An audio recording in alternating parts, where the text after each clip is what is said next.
Hey all, welcome to the Eagle Eggs podcast. I am your host, Henry Conti, the communications coordinator with the Bellbrook-Sugarcreek School District. Today we talk with Mrs. Jenna Hill, the middle school principal. We talk about her transition from high school teacher to middle school administrator and then on to middle school principal now that Jeff Eckley is retired. We talk about her collegiate softball career and how that sport took her on a path she is today with continuous improvement.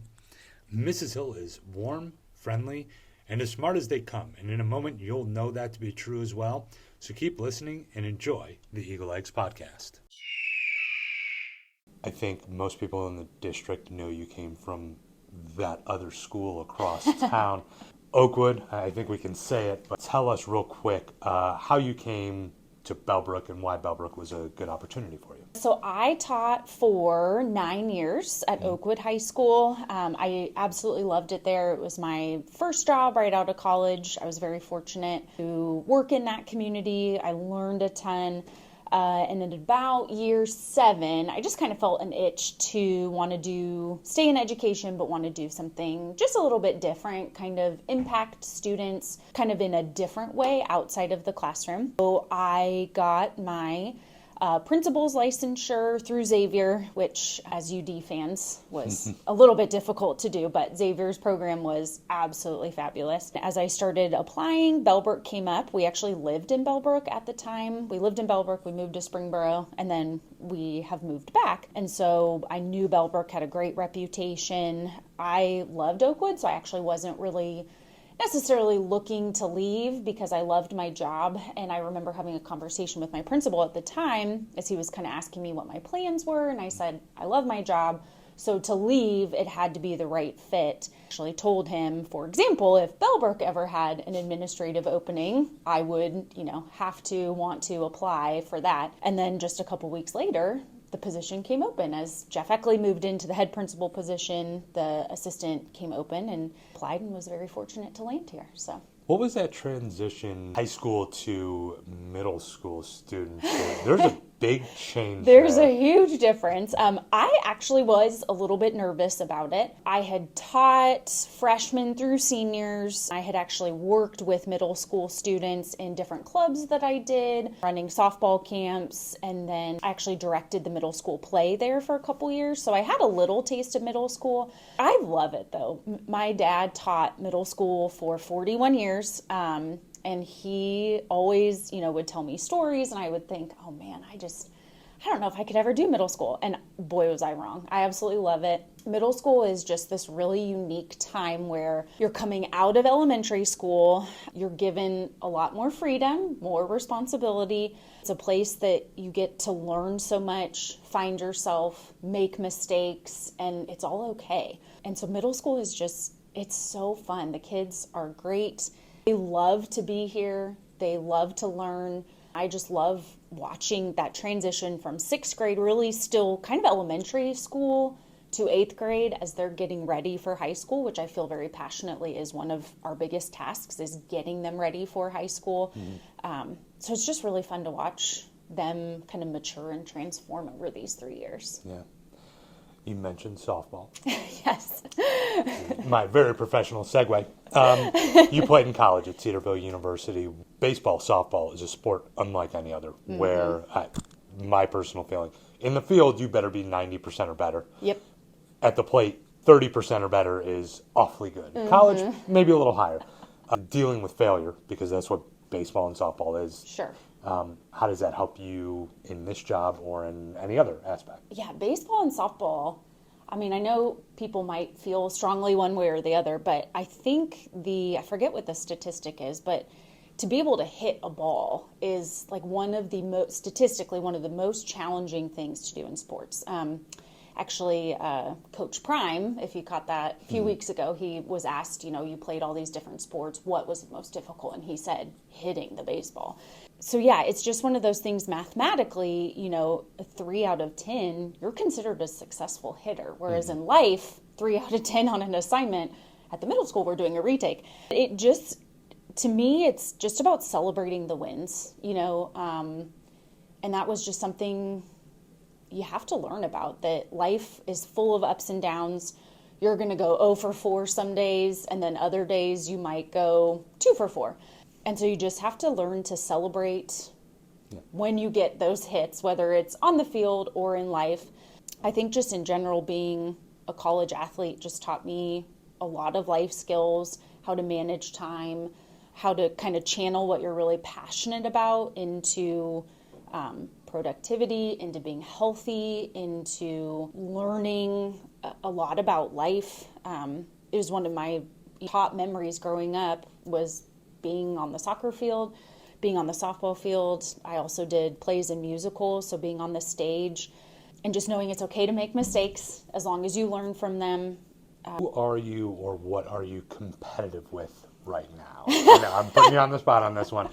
But, it's one of those things. I feel it some days, thankfully not many days, but I leave the office and I go, well, got to know for today. I wasn't as productive as I needed to be. I didn't get the things done I needed to be. What do you do going into the next day to make sure you go, 4 for 4? It's just all about growth. I think that's one of the things we focus on the most in the middle school here. As part of our Focus 3 and our culture movement that we're really trying to build on, it's better today than yesterday, better tomorrow than today. So those days that you do go home and you're frustrated, you went over for the day, it's, okay, how am I going to come back tomorrow? How am I going to be better? In softball, those 0 for 4 games, which unfortunately happen more than I'd like to admit, that night or the next day, I was in the cage. I was hitting off the machine. I was adjusting my swing. Maybe I just could not make any contact with outside pitches. And so that's where the machine was set up. And I would spend, I was a machine hitter. So that's where I would spend an hour. And so relating that kind of to work, number one, sometimes you got to just close the book on the day. I'm a mom. I have 2 kids. And so I do really try to leave work and be present as a mom. But typically, after they go to bed, I am thinking back through the day, thinking what I can do better, thinking, who I can talk to tomorrow, how I can pick them up, how I can lift them up, and so really just, again, kind of sticking to better tomorrow than today, really that growth mindset, which is something we want to emulate to our kids too. There are going to be days that, man, you didn't handle a conversation well with a student, or you made an impulsive choice in a conflict situation, or soccer went really late and so you just did not have time to study, and you bombed that test. But again, the great thing about middle school is we learn from those mistakes. You set up that retake with the teacher, you study, you prepare, and you kind of do better the next time. Yeah. You were at Bellbrook for 4 years. I told you I'd give you a month before I interviewed you about being principal. I've given you 2. Yep. So what has this start as principal at the middle school here been like for you? It's been amazing. I was very fortunate, for 4 years I learned from the absolute best. Jeff Eckley really taught me how to treat people, how to treat students, how to treat staff. So for me, it was a very natural transition into this role. He did a really good job as my mentor of kind of pushing me to take on certain roles that maybe traditionally are the head principal. So I felt like for 4 years, especially in the last 2, he was giving me a lot of things, asking me to do things, kind of pushing me outside my comfort zone to kind of get me ready for the position. So it's been amazing. My staff is truly wonderful. They care about kids. They want to do what's best for kids always. So I am very fortunate that I get to kind of follow in his, as well as, Jeanette Sigmund, who was here for years as the head principal as well, just kind of follow in their footsteps and kind of keep up the good work that they establish and that our staff does day in and day out. What do you think the biggest challenge facing the middle school will be in the next 5 to 10 years? I mean, it's probably already kind of an over talked about topic, but AI, I think that's just going to be the challenge for schools moving forward, of just really kind of teaching kids when to use it, when not to use it, what's appropriate to use. Even as administrators, we're kind of being challenged with, what can it help you with? What can it take off your plate? And as longtime educators who, have been taught about plagiarism and, authenticity in education, it's hard. I'm grateful that we have, I feel like, had a lot of training. Miss Gann has brought in excellent speakers about it for us. Just really kind of trying to shift our mindset to see it as a tool, not a hindrance, but really trying to figure out how to relate that to kids, I think is going to be the challenge of education for, I don't know, forever. I don't think it's ever going to go away. So it's just trying to figure out how best to use it, still making sure that kids know how to write and read and do math and understand social studies and create art without it too.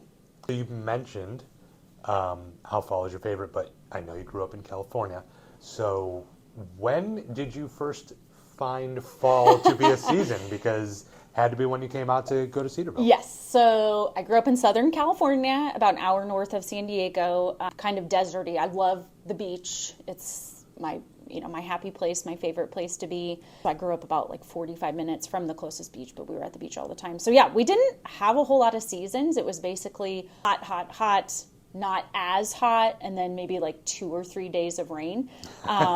So yeah, when I came to Ohio and really got to experience, all of the seasons, it really just sucked me in, and that's part of the reason why I stayed. I love the seasons. Now in March, I start to get a little cranky because I'm ready for it to be warm and kind of move on, especially playing softball. Spring break, we would go down to Florida and play and kick off our season.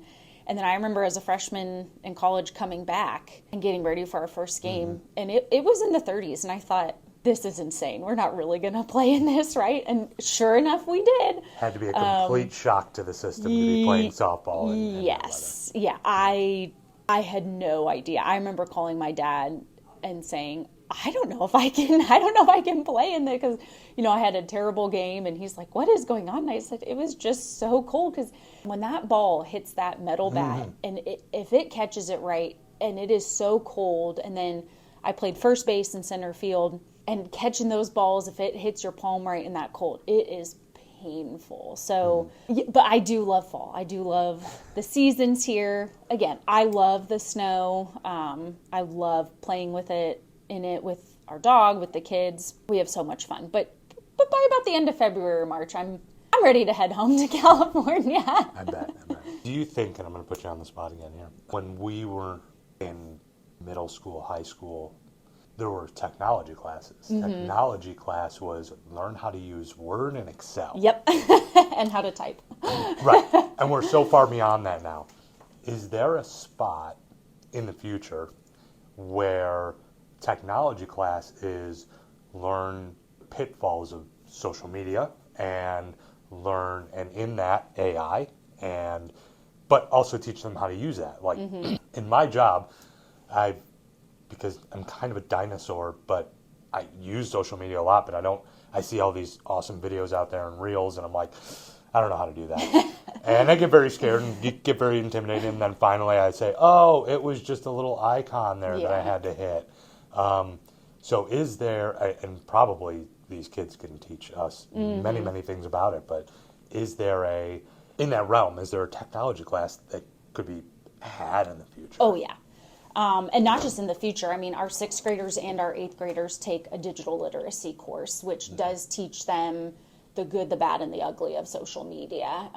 And I think, honestly, we need to continue it. We need to amp up, what the AI component of those 2 courses, is, and what is it going to be. Jenny Nickel is our teacher that teaches it, and she's actually going to be attending an AI conference. And so her and I have already had discussions of, where does this fit in middle school education, and how can we use it? How do we teach them not to use it? But yeah, I think, those 2 courses, she does a great job with them. But there's still always room for improvement. And I think, she's even said AI is going to be a new part of this, but we do really try to teach kids to be stewards of their computer, what's on there, their phones, even though obviously we have no control over their phones, but what is safe, what is responsible use of social media, technology, etc. Yeah. All right. Here's your softball. What's the best thing about being a middle school principal? Oh, being with students. That's anyone in education. That's why we got into it. We want what's best for kids. We want to do what's best for kids. I also love watching our staff come together and our students come together for certain causes. Like right now, we're in the middle of our Pink Out week.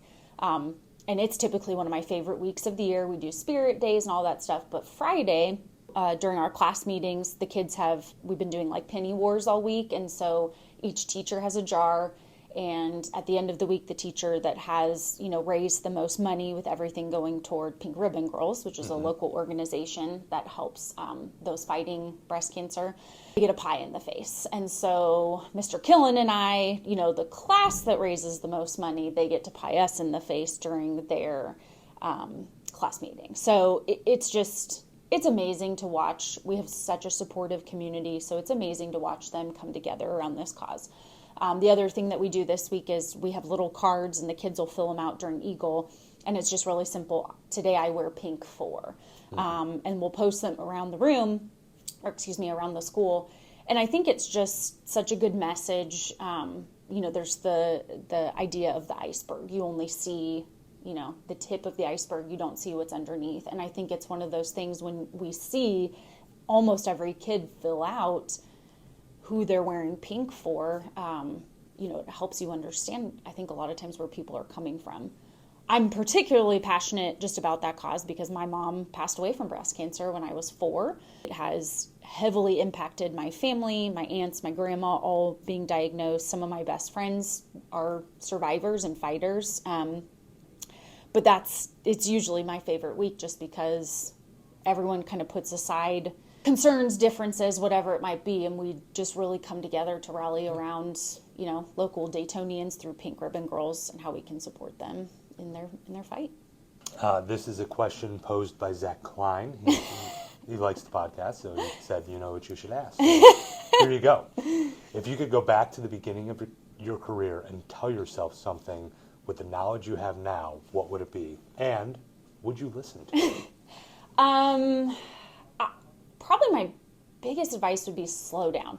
I taught social studies, so it was very chronological. I knew for my American history students that had a state test, I had to cover industrialization to the present. And looking back now, I think a lot of my mentality, especially my first couple years, was get to the end, get to the present, get to, 2010, because that was the present when I was teaching. And so it would be slow down.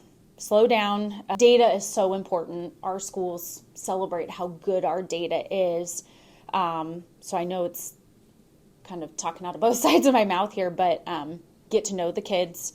Make sure they understand before you just, make sure they understood how World War I wrapped up before you just jump into the 20s because you're trying to stick to your calendar and your time. Check in with them. If they didn't understand, go back, go over things, slow down. I think I would listen to it. I would pay attention to it. It's the ever present kind of push for the teacher of, you got to cover the material. We got to get them prepped and ready for the state test, but there also just has to be that balance of, you can cover it, but if they don't understand it, if they don't retain it, if they don't know it, well, then it doesn't matter how far you get. So yeah, I would say my advice would be to slow down. All right. What's your favorite food? I love a good grilled out hamburger. My husband has perfected it. So even now, when I get burgers other places, it's just not as good as sitting on the back deck, him grilling it out. And yeah, I also love lasagna. Okay. And I love candy.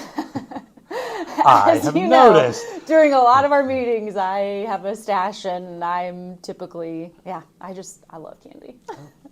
Favorite drink? I love Diet Pepsi. I really try and limit it. Typically it's like a once or twice a month treat. I love pumpkin spice lattes from Starbucks. And during the fall, I love a good cup of warm apple cider.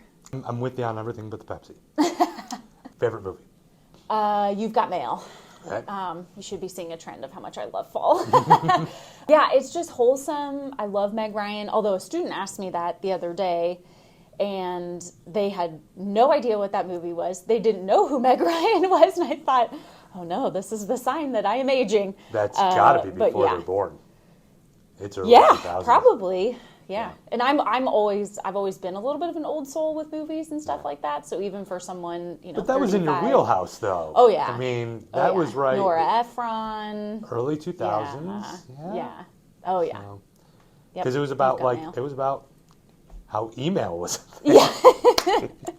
And the dial-up. Mm-hmm. How far we've come. But yeah, it's just one of my absolute favorite movies. Mm-hmm. And part of it too is my maiden name is Fox. Okay. And so they do Fox Books, FOX. So that was something that always kind of followed me too. That plays, yeah. Yeah. All right. Favorite emoji. I've not noticed you using a lot of emojis. Oh, that's funny. I feel like people typically say I overuse them. I love the crying, laughing one just because I just believe you have to laugh all the time. And then the one where it's like they're cringing and they're looking, they have their hands over their eyes and they're looking through it. I feel like those are the two I send to my husband the most about, I don't know, something goofy our kids did or, 4-year-old and almost 3-year-old. So there's always something that you're crying, laughing about or maybe cringing about that they did or said or, the tantrum and what it was about. So yeah, those are probably my two favorite. And what's your favorite quote, your go-to? Oh, man. Well, educationally or life or... Whatever works. Okay. You can give me a couple. So, again, on the fall theme, William Cullen Bryant, it was actually in our middle school monthly, but Autumn, the year's last loveliest smile, because I think it's my favorite time of year. I think it's just beautiful when the leaves change, and there's another one about, the leaves always teach us how beautiful it is to let things go and that type of thing. And then the big one that I printed and laminated, all our teachers have it in their classroom, but it's Dr. Brad Johnson. He says, relationships before rigor, grace before grades, patience before programs, and love before lessons. So it's kind of that, kids don't care how much you know until they know how much you care. Mm-hmm. So just really, relationships before rigor, I think is just huge. Especially with middle school students, building that relationship with them so that, when you do have to have that hard conversation, hey, we need to study more, we need to do a retake, things like that, you've built that foundation to have those hard conversations. Great. Yeah. Thank you so much for joining. You're welcome. All right, in the next few weeks, we have more than a few things going on. There is a band boosters meeting tonight in the library. That's Monday the 13th. There's a PTO meeting on Tuesday the 14th. There's an athletic boosters meeting on the 15th. The fall play, Steel Magnolias, runs the 16th through the 18th in the high school auditorium. Please get your tickets for that and join us. It will be a great time. And then the following week, no school for Thanksgiving break. The district offices will be open on the 20th and 21st. Athletics-wise, the girls' basketball season starts November 22nd. The swimming season starts the 27th. The boys' basketball season starts December 1st, and the wrestling season starts on December 7th. Please feel free to come out and join us for all of these events, one of these events, many of these events. Enjoy your holidays, and we will see you soon. And remember, have a good day. And if it can't be a good one, make it a great one.